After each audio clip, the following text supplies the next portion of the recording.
Marry me. After dating for a year, he gave me a ring. I was head over heels for him, and we were dating with marriage in mind. We both wanted 2 kids, ideally a boy and a girl. He had always said we would split the chores and parenting duties, so I accepted his proposal without any concern. My name is Lily. I'm a 26-year-old office worker, leading an ordinary life, but my life changed about a year and a half ago. I fell in love at first sight with a man named Brian at a business dinner. With the help of my friends, I managed to get close to him and approached him relentlessly. Within 6 months, we started dating, and a year later, we were married. I'm so happy to be married to Lily. Living with the person you love is so much fun. I fell for him first, but Brian truly loves me.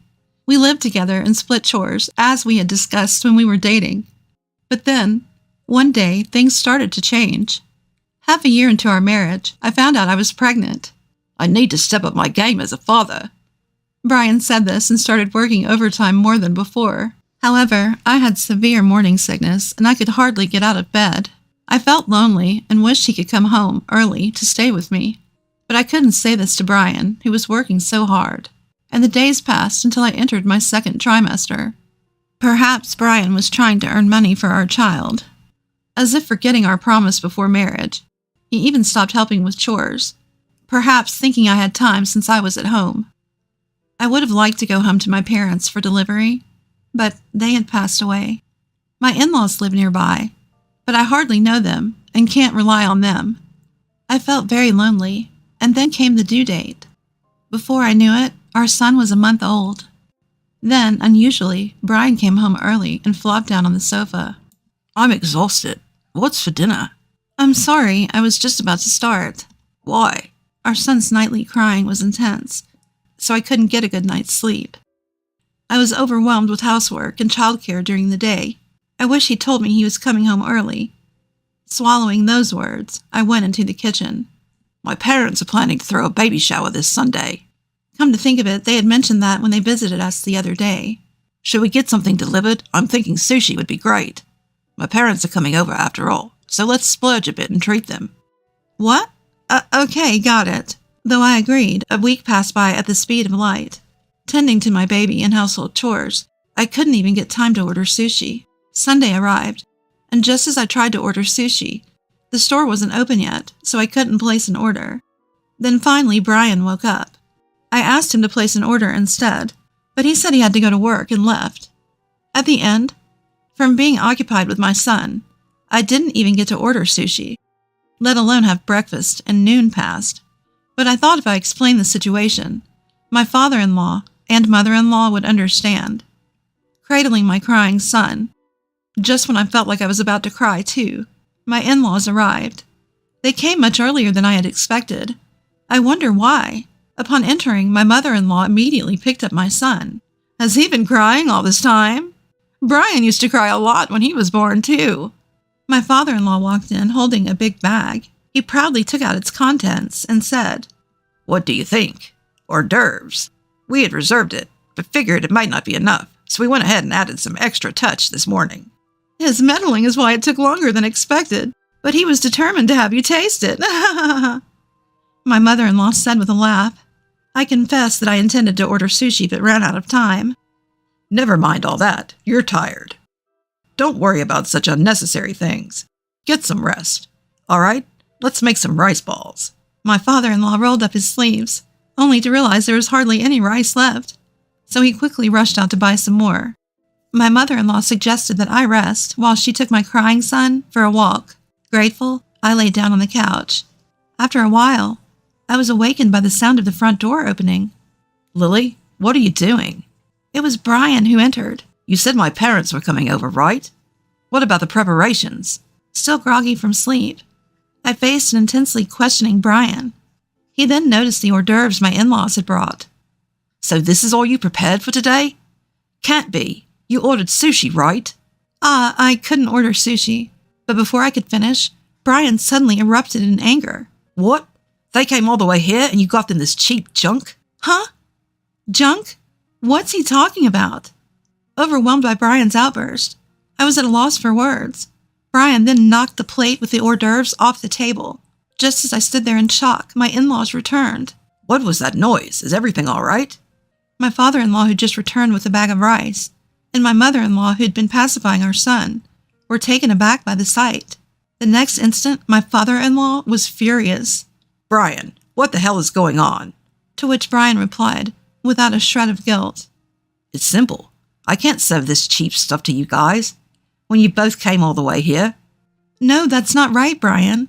Caught by surprise, I struggled to articulate my thoughts when my father-in-law and Brian began to argue. You've left everything to Lily. If you think it's cheap, you should have prepared it yourself. What the hell?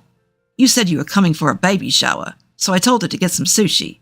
After all, she's always home. She should be able to do that, right?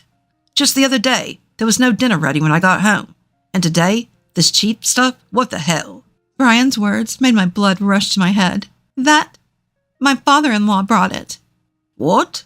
Stunned, Brian stood frozen as I let out all my pent-up frustration. My father-in-law went out of his way to reserve and get it. Also, these ones here were made by my father-in-law and mother-in-law. How can you be so cruel? No, that can't be. I didn't know. Even if you didn't know, I never thought you were the type to treat food this way. It's just despicable. Brian paled considerably. And just because I'm always home doesn't mean you don't have to do anything. I've been struggling home all alone. I'm holding the baby and need to stay alert 24 hours. Have you done anything to help me? Well, I hold the baby. I comfort her. You only comfort the baby when she's in a good mood. You've never held her when she cries, have you? Whenever she starts crying, you hand her over to me, and when she cries at night, you leave the room because you can't sleep. Everything I'd been thinking since the baby was born came spilling out. I couldn't stop myself. Do you think I'm resting just because I'm home when you're here, Brian? Do you think I'm just sleeping all day with the baby? I'm not in perfect health, and I'm lucky if I can get 2 hours of sleep. You say you have to go to work, but I can never catch a break from parenting. Why do I have to take care of you in the midst of that? Tears streaming down my face, I continued to berate Brian. My father-in-law became even angrier and rebuked Brian. You've been living like this? I told you to take better care of Lily. After my mother-in-law put her son to bed, she comforted me and joined my father-in-law in his criticism. That's right. Postpartum life is physically and mentally challenging. Even before Lily gave birth, you were hardly home, Brian. At this, Brian finally managed to find his voice, though he stumbled over his words. I can't help it. I had work. I thought I needed to earn more since I was going to become a father. But what if Lily gets sick? What the hell, you two? Always Lily, Lily. You're just worried about Lily because you're happy about the baby. You hardly know her. Brian grumbled sullenly. Indeed, we did not have a wedding, and I had hardly interacted with my in-laws. My parents died in an accident before I married Brian, so we had our wedding ceremony overseas, just the two of us. The only proper meeting we'd had with my in-laws was when we greeted them to receive their blessings. My in-laws lived about a 30-minute drive away, but even when we visited occasionally, I only followed Brian, and we hardly had any substantial conversation. When I found out I was pregnant, it seemed like my in-laws were willing to help out, but they felt like strangers, and I doubted we'd get along well. However, this changed when I was about 2 months away from giving birth. Lily, how are you feeling? Do you mind if your father-in-law and I come over? I was surprised when I received a phone call out of the blue from my mother-in-law, but I had no reason to decline. So I said we were waiting for them and started cleaning up while cradling my swollen belly. Before long, the doorbell rang. My father-in-law and mother-in-law were already here. What's going on? Hello, we thought you'd start cleaning if we told you we were coming, so we called when we were close by. Are you about to have lunch? Would you like to join us? My mother-in-law, a brisk woman, had always intimidated me a bit, but her thoughtfulness nearly brought me to tears. Lily, sit down. We'll take care of the rest, said my father-in-law. Started tidying up along with my mother-in-law. Honestly, I was in pain and didn't feel like moving or cleaning because my belly was heavy. I was planning to just have a quick lunch today. Moreover, since I started my maternity leave, I had very few conversations with people, which stressed me out, so I was very pleased with their visit. It seemed like my in-laws were worried about me, but they had refrained from contacting me so as not to inconvenience me. However, they got worried when they didn't hear from Brian and learned from my father-in-law that he had been working overtime and coming into work on his days off and was just sleeping when he was home. so they decided to rush over today. I was so happy that I decided to tell Brian about it and waited for him to come home. He didn't come home until after 11 p.m. As soon as Brian noticed I was awake, he rushed over. What are you doing? Why aren't you sleeping? I was just trying to tell him about the visit from his parents, so why was he so angry? I couldn't help but wonder if he had something to hide. All I could say was sorry, and I crawled into bed crying. Even after that, my in-laws kept coming over to help regularly, but I never had the opportunity to tell Brian. I thought either my father-in-law or mother-in-law must have told Brian, but it turned out that everyone thought the same, and no one had actually told Brian, and he just found out today that I was getting along with his parents. Seeing this, Brian made a pitiful face. I can't believe it. I'm Lily's husband and their real son. Why am I the only one being left out? I had calmed down once, but his words made me feel irritated again. Left out? I tried to tell you so many times. There were times when I waited for you to come home to tell you, but whenever you saw me awake, you got mad, asking why I was awake. Are you sure you're not hiding anything? I ended up saying what I had intended not to. I had been concerned about it since that day. My father-in-law and mother-in-law seemed to anticipate the worst situation, but Brian firmly denies it. No, that's not it. I swear that's not it. How can you say that? You don't have any proof, do you? There's no hard evidence, but it was because I was worried about Lily's health. It was late at night, and there were times when she would wake up because of stomach pains, so I thought she should go to bed earlier. Brian's words almost brought tears to my eyes, but I was more consumed by anger. So what was all that about you coming home early the other day, then acting all high and mighty about there being no dinner? About that. Then Brian awkwardly began to explain. Apparently, that day he made a mistake at work, was reprimanded by his boss, who advised him that he was working too much and should go home early, and that's why he finished work on time.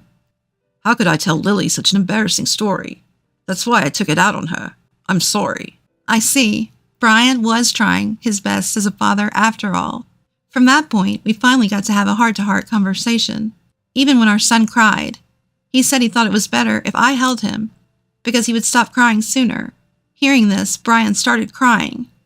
I was under pressure to be a more responsible father, and that, unlike mothers, I thought I had to toughen up and not spoil my child as a father. His words were disjointed, but I knew Brian was trying his best as a father. It was nerve-wracking going through our first childbirth, and it must have been the same for Brian. Brian crying like a child. Seeing him like this, I couldn't help but start crying as well. Suddenly, from the next room, we could hear our son crying. My father-in-law and mother-in-law picked up our son and started soothing him, all while starting to laugh. What a family. This is entertaining. Like father, like son, huh? Let's see who stops crying first. In the end, our son was the first one to stop crying. After this incident, it seems Brian had a change of heart and began to balance his work and family life. At one point, I even contemplated divorce, but I am content with how things are now. Brian's ideal father was a stern, silent breadwinner, but that was so out of character for him. I don't know why he held such an ideal. He realized it himself, and it has become a dark chapter in his history. If anyone brings up the subject, he blushes and runs away. Now he is more tender to our son, and even helps out when he wakes up crying at night. We are expecting a daughter next, and Brian and I are looking forward to it.